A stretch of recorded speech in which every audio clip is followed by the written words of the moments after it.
Good evening, friends. This is Michael again, and we are beginning with Telepathy and the Etheric Vehicle,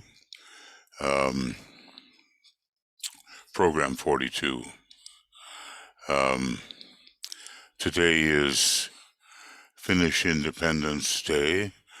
Whenever you may run into this recording, it's a great service and celebration, this time for the 104th year of Finnish independence, whether it's from Russia or from Sweden. And at the moment, we have Program 42 up on the docket, so to speak. And I think I'll just work a little bit with a segue here. And what it does say, the one desire of the disciple is to register impressions from the hierarchy. And that's usually in the early stages, DK tells us, and that he much prefers the idea of registering to the hierarchy, from the hierarchy, than from his own soul.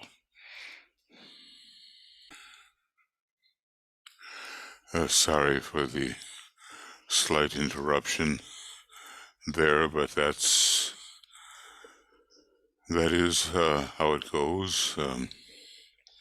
So anyway, DK is telling us that the disciple much prefers, in the beginning, registration from the hierarchy rather than the idea of registering impressions from his own soul, even though the soul is in fact a very high being. If we could but understand that, and is, as the solar angel, a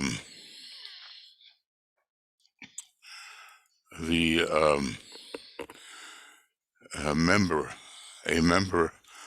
as the solar Petri of the council within the sun. And if you think about that, may I suggest, that is a membership that's even higher, in a way, than membership within the council of Shambhala. I know it seems very strange, but we are rejecting, at first, the influence of a higher being. So the individual would rather receive impressions from the hierarchy than from his own soul, or from the surrounding human factors, DK goes on to tell us. His fellow men and the environment and the circumstances which they create. Of course, there are all different grades of environment, and some of them are hidden, invisible, and very high. But he is preferring the hierarchy above all. Now, that sorry, I've just trying to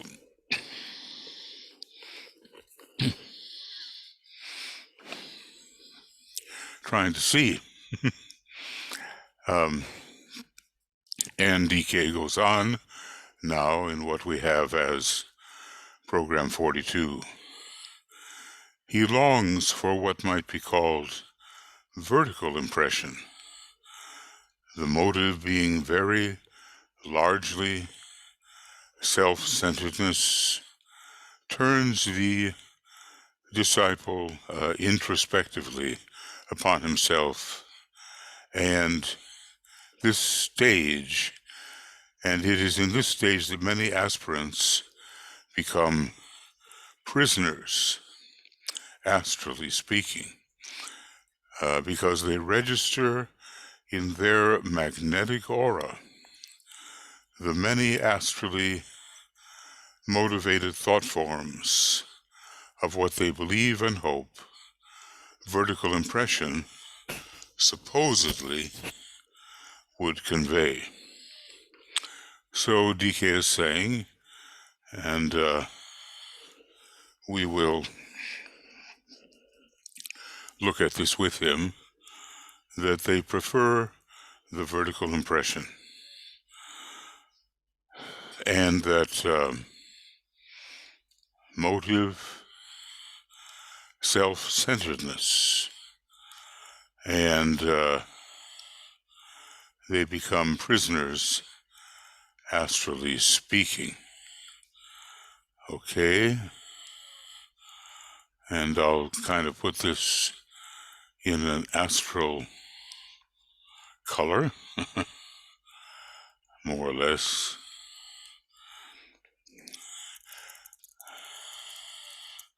Okay,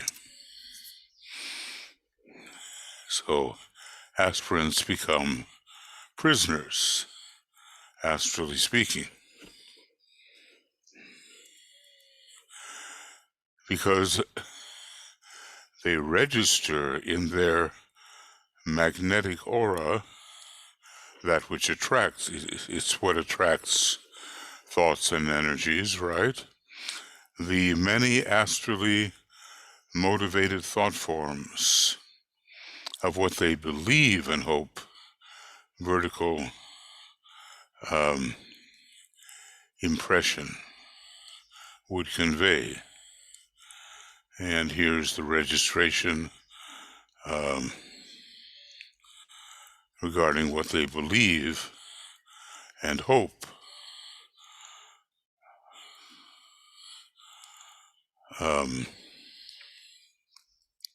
vertical impression would convey.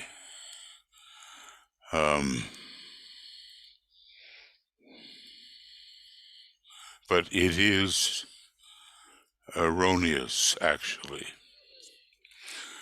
It is erroneous and holds them back. And forces them to deal with unrealities. I'm suggesting these things. And here is something further from DK. They contact with facility the astral counterparts of the higher worlds, which are reflected and thereby distorted into the astral plane. The world there registered is glamored by wrong and selfish desire, and by wishful thinking, the wishful thinking of well-meaning devotees.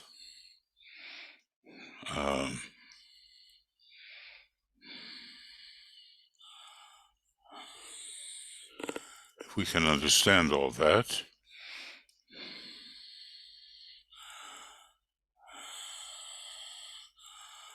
and the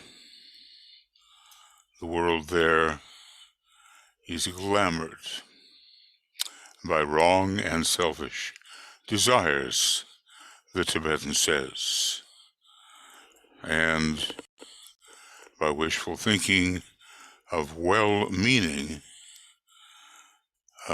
devotees. Upon this I need not enlarge, says the Tibetan. All disciples at some point or another in their training have to work through this phase of glamour. Well, I'm going to kind of use a different blue here, and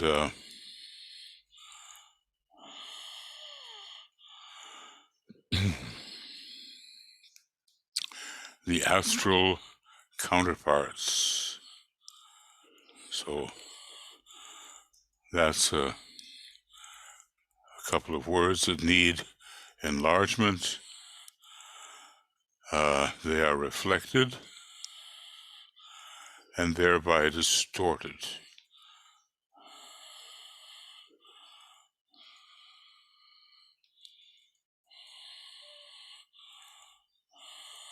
They're not real in any case, and the higher worlds are something different. The world there registered is glamored by wrong and selfish thinking of the devotees. Okay.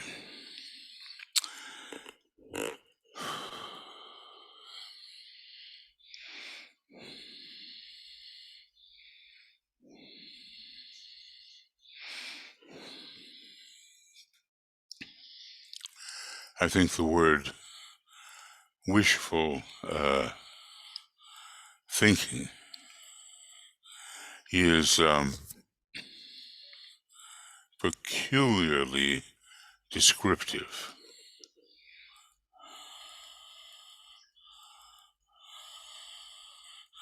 And I just mean to make this a little more uniform.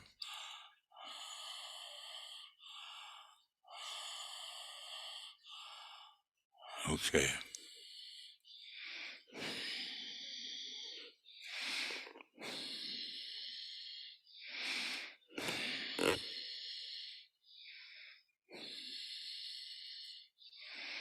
And he's not going to enlarge upon this, and he's going to tell us that at some phase in our development, well, I'll just read what he has to say. Upon this I need not enlarge. All disciples at some point or another of their training have to work through this phase of glamour. In doing so, they clarify and intensify the magnetic aura and simultaneously clarify the surrounding worlds in which they would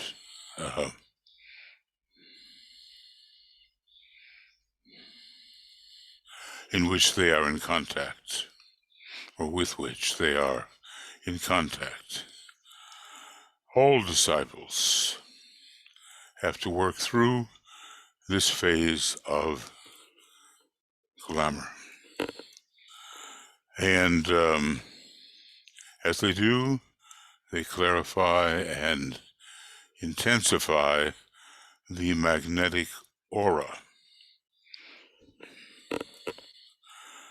and simultaneously and clarify the surrounding astral world with which they are in contact, because after all, it can be clarified, and it need not be entirely the repository of glamour.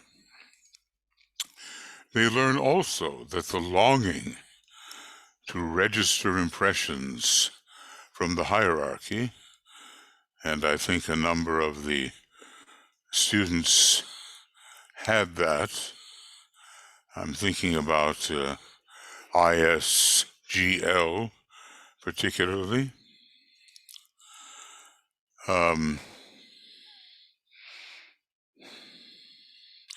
They learn also that the longing to register impressions from hierarchy must give place to the determination to place their magnetic aura at the disposal of humanity. So it's not for themselves. It's for humanity altogether. Longing to register impressions has to give place to make their magnetic aura available, not for themselves, but for the larger group and for the elevation of the larger group.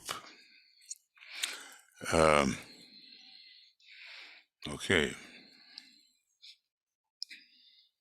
Humanity being the largest group here that we might be discussing. DK goes on to say, they then learn to register human need and to understand thereby where help is possible and their fellow man can be served. Okay, and that's an important point. So in this process of placing their magnetic aura at the disposal of humanity, they learn to register human need and understand how their fellow human beings can be served. Okay, that's what he says. And then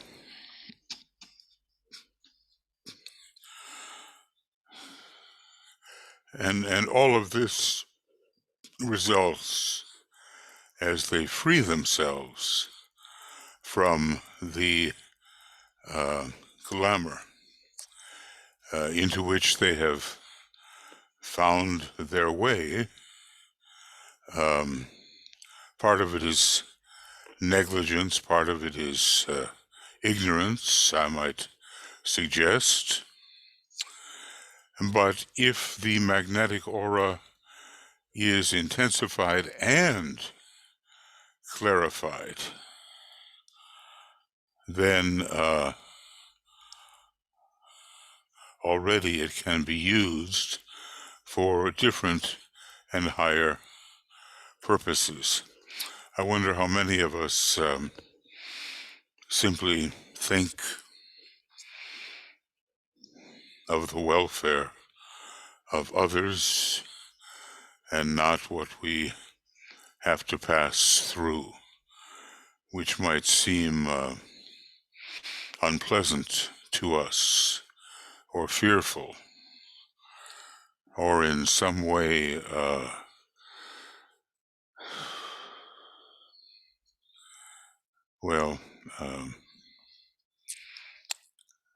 part of our preoccupation.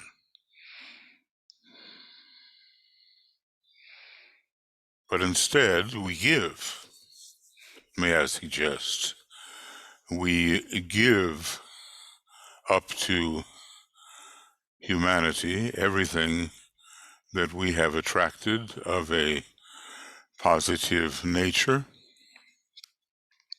and do not remain preoccupied with our own concerns.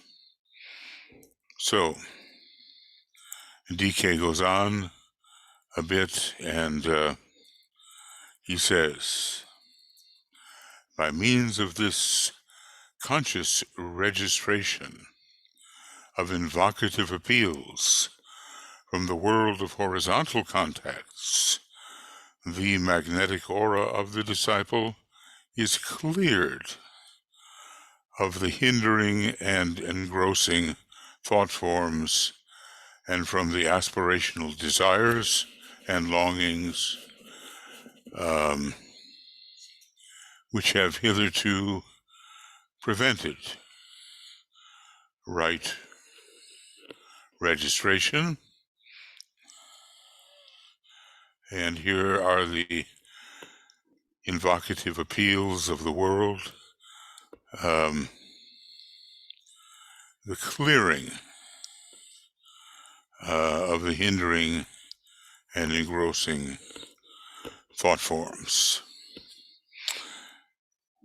It's interesting that even when we're dealing with the astral body, we are also speaking of thought forms, and the modern psychologist perhaps calls them feeling toned thoughts, something of that nature. And what happens then, and I should include the word conscious here, what happens is the disciple then ceases to create the hindering and engrossing. He's using that word quite specifically as a word that indicates confinement by a lower form of matter. Okay.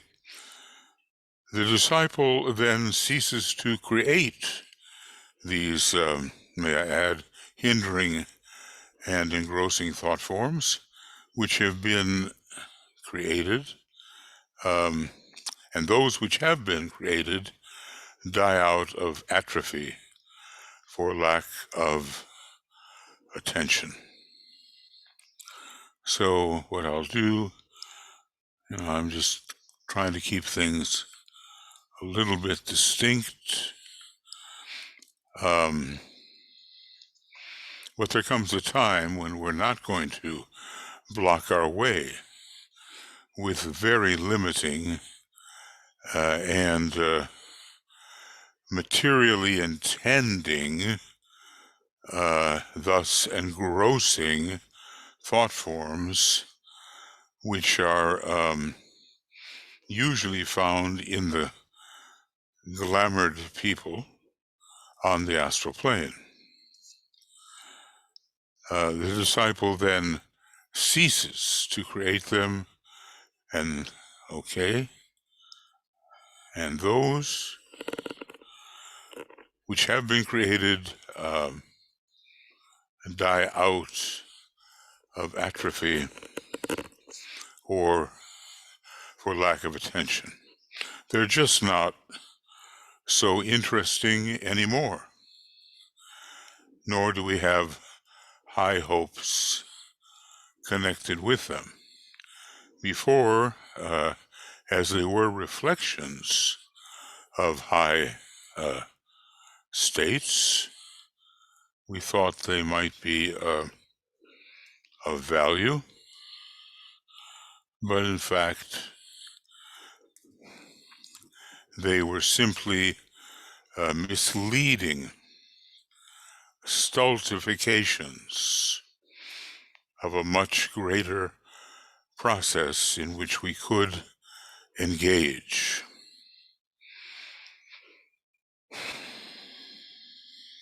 So, reviewing here a little bit, we come to the point where it's possible to understand how our fellow human beings can be served. The magnetic aura is no longer placed at our own personal disposal for some form or other of self-importance or even self-aggrandizement, and it's rendered over to our fellow human beings for their welfare. And when this happens, and when we have that conscious registration of from humanity, then the magnetic aura is simultaneously cleared of the engrossing thought forms. And from unrealistic aspirations which are self-emphasizing, and longings which have been established. Notice the word longing. You're stretching yourself towards something. But that longing does not get you there. As a matter of fact, it misleads you. And then realizing that you are being misled, you finally cease to create these thought forms and longings.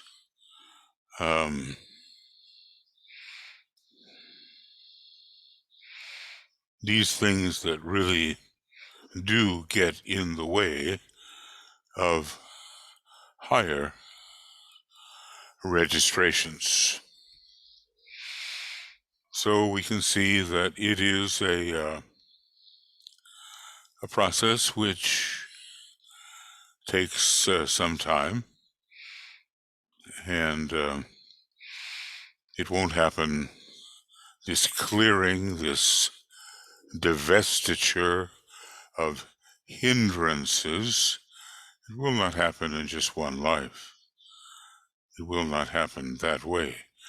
Probably if we could look back and see the way we have been involved in such things, it would be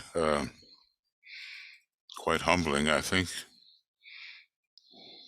But all disciples have been through that. Now, later on, says the Tibetan, when the accepting disciple becomes the accepted disciple, with a kind of a anticipatory stage of discipleship in between, which is neither accepting or accepted. But anyway, how he puts it here, later on when the accepting disciple becomes the accepted disciple and is permitted to participate in ashramic activity, he adds the ability to register hierarchical impression, but not in such a way that it is selfish. That would be a great perversion or distortion of what hierarchical impression really is. The accepted disciple is allowed to participate in ashramic activity and adds the ability to register hierarchical impression, may I suggest, unselfishly. Well, if we were selfish, we couldn't register it anyway, but we wrongly presume that we are, from our state of selfishness, somehow registering hierarchical impression. Now, the Tibetans group was pretty much on the periphery of his ashram. But they did receive ashramic energy, and they received via Alice Bailey his particular uplifting energies, even if they didn't, even if they didn't know it. Alice Bailey was pretty much giving to the disciples just what the Tibetan thought, in which those disciples could not register on their own without her intervention. So anyway, eventually, the very thing they thought they wanted in the beginning, though selfishly so, is conferred upon them as they advance, and it's more the real thing. But about this hierarchical impression, DK says, this is only possible. This, however, is only possible after he has learnt to register impression coming to him from his own soul, the vertical impression, and from the surrounding world of men, the horizontal impression. So may I suggest we have the creation of the cross before real hierarchical impression with, what is the word?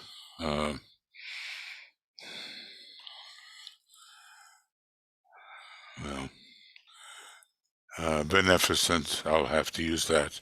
Beneficent implications can be registered by him instead of his selfish expectancy. So only possible when he registers from his own soul, which is the vertical impression, and from, as well, from the surrounding world of men, which is the horizontal impression.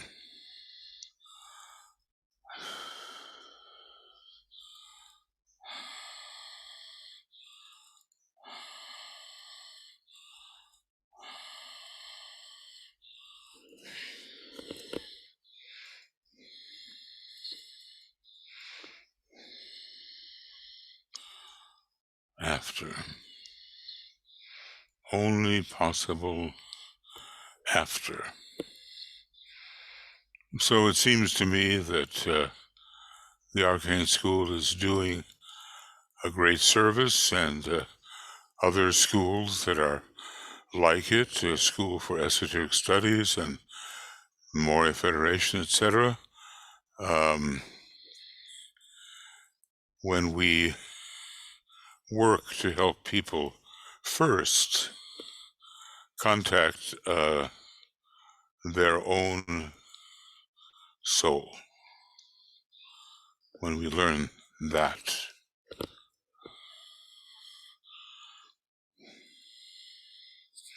And to some that may seem a bit dull when you have the chance, my goodness, to contact the spiritual hierarchy of the planet, but then we tend to forget that a solar Petri is a very high being and has its home within the Council of the Sun, its home at this time. And when that solar Petri projects, as I imagine it does, the angel of the presence into the causal environment, the angel of the presence is no small being either, no powerless being. It is a very capable and learned being that has been trained. Well, if the solar angel has been trained on Sirius, then its projection carries some of that training. Now, going on with the Tibetan, I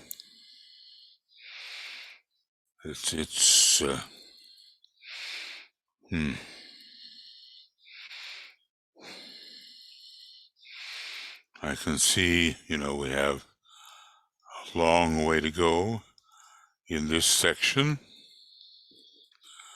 but, a long way, up to page 109, for Roman numeral 14, and which will be called higher aspects of relationship. Right now, we're only on page 103. Now, the next statement by the Tibetan, speaking about the advancing disciple, when he has taken certain important initiations, his magnetic aura will be capable of registering impression from the subhuman kingdoms in nature. Again, later on, so what we see is that these subhuman kingdoms are not yet at the stage of mastership. But it seems to me that maybe initiations 3 and 4 will be important here, because mastership is 5, and DK talks about later on. So, again, going on with the Tibetan, capable of registering from the subhuman kingdoms of nature. And does the third initiation put him in touch that way? Does the fourth initiation do that? There are 3 subhuman kingdoms to the human kingdom, and so perhaps the number 3 is an important one. So this next statement by the Tibetan, going on with him, again, later on, past the point of the important initiations, and it's plural, notice.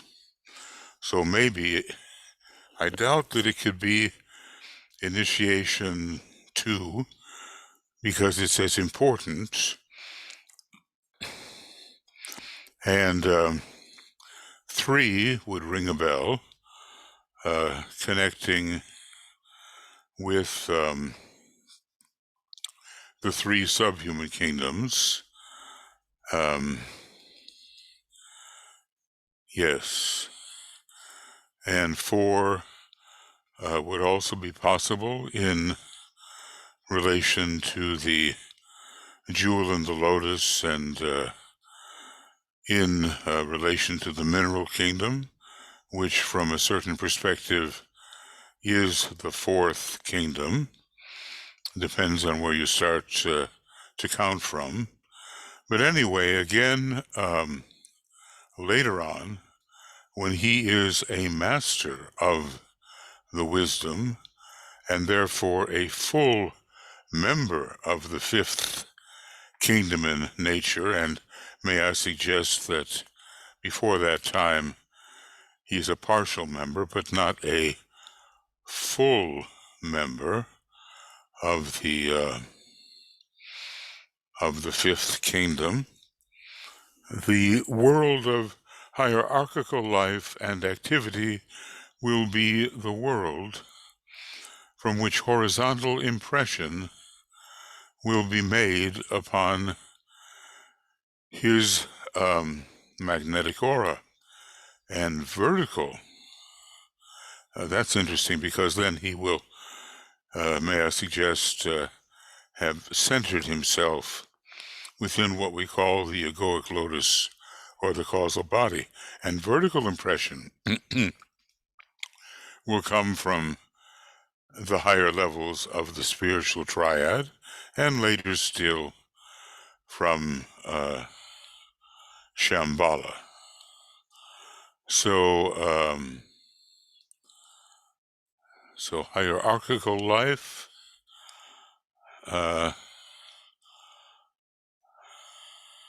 will be related to the horizontal impression, and vertical from the spiritual triad, and still later from Shambhala. Okay. So let's look at that. And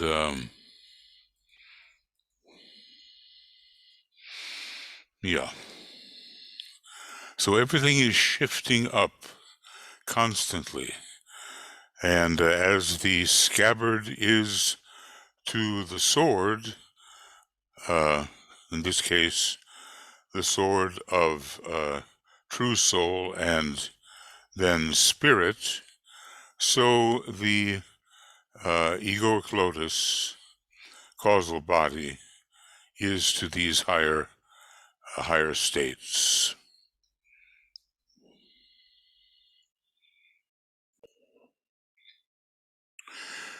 Well, friends, it seems that tonight there are quite a few,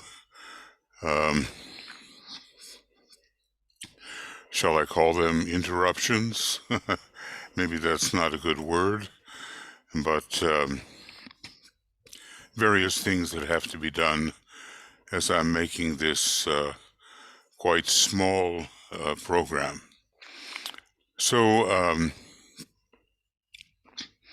let's just say that as the disciple advances, the hierarchical life becomes horizontal, and vertical life comes from the spiritual triad, and still later from Shambhala. And then humanity has a peculiar position once that occurs, that the world of humanity will be what the subhuman kingdoms were when the 4th kingdom, the human, was the field of horizontal impression. It's kind of like a upward moving cross, really. And he does say, you have here the true significance of the cross of humanity clearly revealed.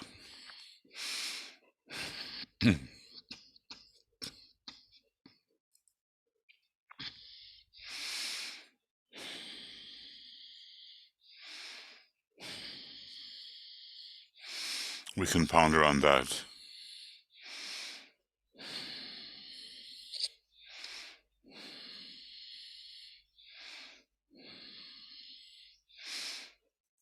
Yes, it's the world of the soul becomes horizontal, and verticality comes from the world of the true soul, the triad. Now, just imagine that horizontality rather, could come from the triad.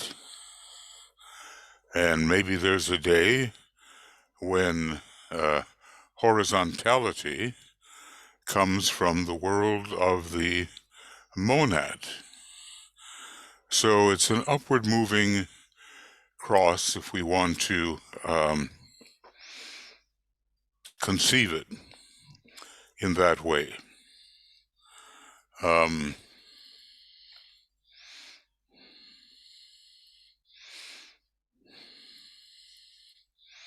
Maybe I'll just do this much more and leave this as a short program. It's been an exacting day with the Finnish Independence Day, you know, and all the dignitaries are dancing away at the traditional ball or dance that they have in the evening of the 6th of December. Even our Prime Minister at the moment, or rather President, I guess, he tries to dance too, but his wife must have worked with him quite a bit. Anyway, she can, and he labors. Anyway, DK goes on. The fact of registration is no unusual phenomenon. Okay. I think that's something we really need to bring into our consideration. Sensitive people, DK goes on, are constantly being impressed from some level of consciousness or another, and are receptive to these impressions according to the level of consciousness upon which they normally function. Mediums, for instance, says DK, are exceedingly prone to receive impressions from etheric or astral levels, as are the vast majority of astral psychics, and their name is legion. Impressions from mental levels, concrete, abstract, or of a more exalted nature,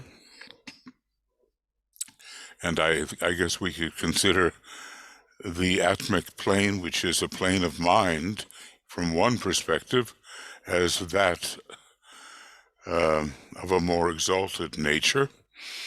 So impressions from mental levels make their impress upon the minds of those who have attained a true measure of focus upon the mental plane.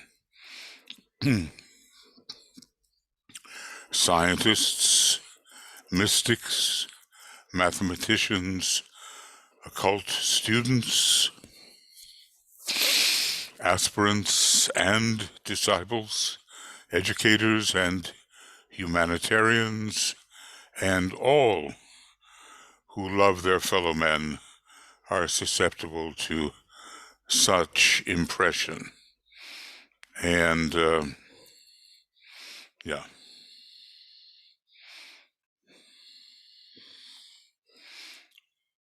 And one of the outstanding needs of the disciple is to develop adequate sensitivity to ashramic impression and contact.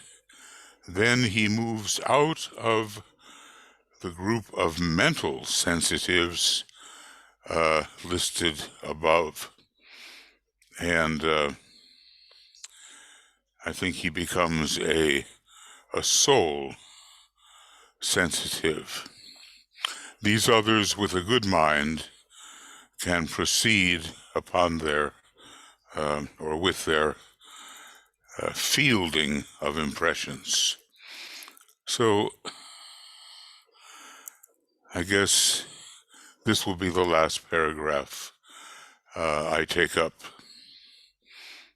So sensitive impressions, or people rather, are impressed from some level of consciousness or other,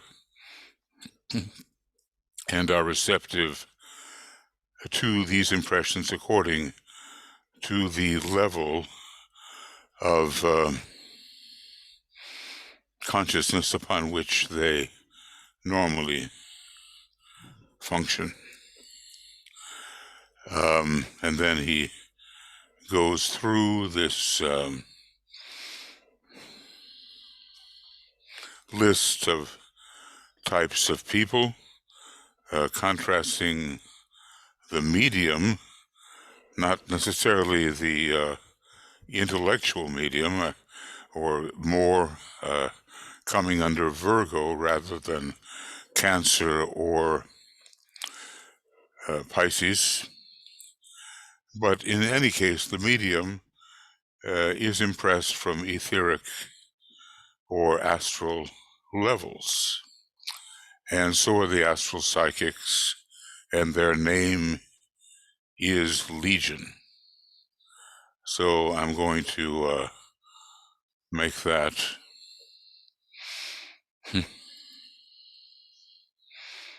let's just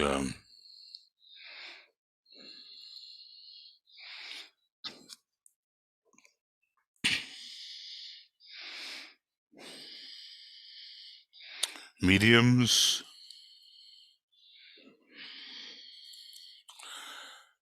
prone to receive from astral levels, and also the vast majority of psychics. I don't put it in array 2 color per se. I put it in one of the outstanding colors of the astral body.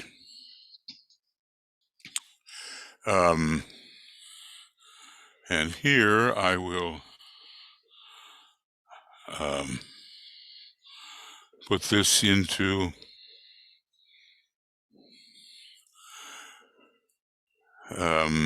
a general statement. Receptive according to the level of consciousness at which they normally function. Now, have you questioned yourself regarding the level of consciousness on which you normally function? I think quite a few Bailey students function with a pretty strong mentality. And of course, the degree to which they can have their mind held steady in the light of the soul will augment their receptivity, augment their aura, their magnetic aura, but maybe it's not as common as we might like or hope it to be. Now, the others make their impression through the mind, and DK is talking about mental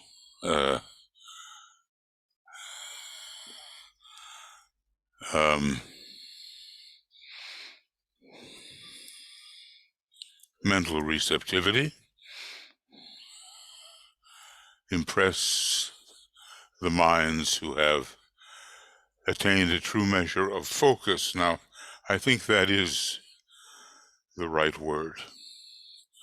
When we talk about polarization, according to DK's specifics in the little section on the sixth initiation from Rays and the initiations, polarization is a very specific condition. But mental focus is more generalized.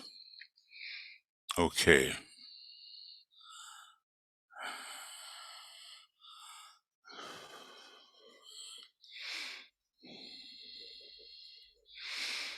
And then he goes through these people who whose minds are impressed.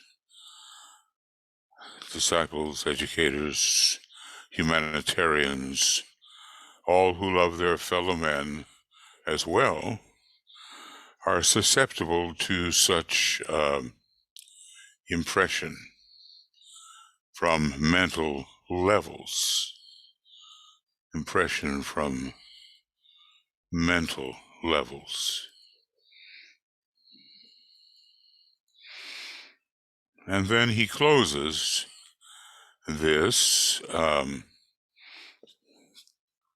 one of the outstanding needs of the disciple is to develop adequate sensitivity to ashramic impression and contact, and then he moves out of the group of mental sensitives into something that is higher yet. If it involves the mind, then at least it involves the mind held steady in the light.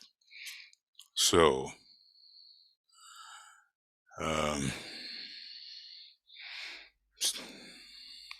because he's oriented towards the ashram, whether the group that is in the ashram or even the master himself. And I think this can still stay in the yellow. Well, friends, I'd like this to be a longer program, but it has been a taxing day and other responsibilities await me. So if I go to, maybe I shouldn't be keeping you here like this, but it does go up to 104, I think. That'd be about right. And we'll take it down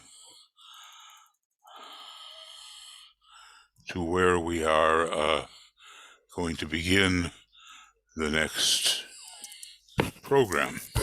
So this was the end of Telepathy and the Etheric Vehicle, Commentary 2, and it's sort of the 5th, 6th of December, and it started from page 102. And now we'll begin program 43, and we don't exactly know when that will be, but it will involve page 104, I think. Yeah, it does. Comes in the middle of 104. So, but he does look like he's going to take some kind of deepening of the subject when he says the problem with which I now deal is far deeper and concerns the interpretation and clear and correct recording of impression, which is a far more difficult matter. And, on and on, we're dealing with this matter of impression and the science of impression. So we can take that up next time, I think.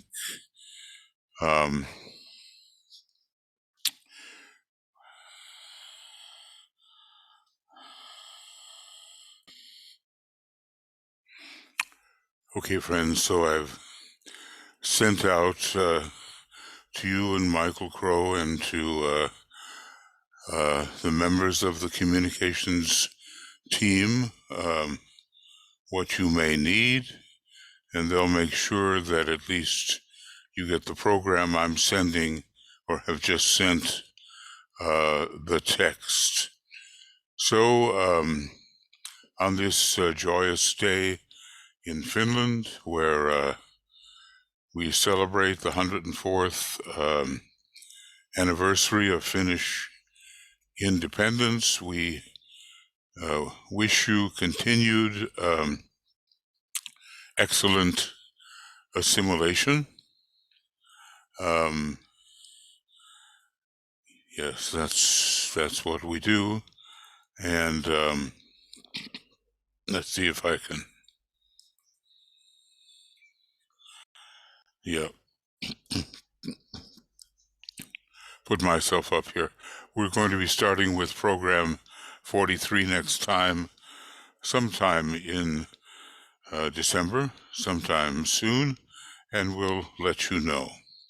So love and many blessings to all of you, and we'll be getting into the Christmas season very shortly, and that will give us many new demands, but we'll try to meet them. Okay. We'll be seeing you soon, and all the best with love, light, and power to everyone. Okay. Bye for right now.